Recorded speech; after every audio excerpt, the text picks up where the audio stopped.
Cyberbullying is a really big issue, especially with this generation, with everyone being connected to their phones 24 hours a day. Since we are becoming future teachers, I think we should teach our students what cyberbullying is and how it can affect others to help prevent it.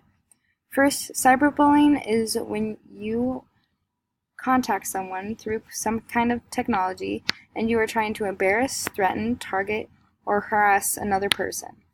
It mostly occurs to young people, but it can happen to adults as well. An example of this could be if Sue texts Betty something mean and keeps doing it on purpose because she thinks it's funny, would be an example of cyberbullying.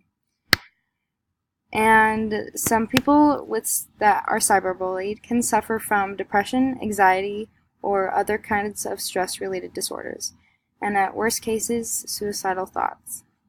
And since we are teaching our students to live happy, healthy lives, I think we should remind them that everything that they send goes to another screen, and someone is on that other side of the screen.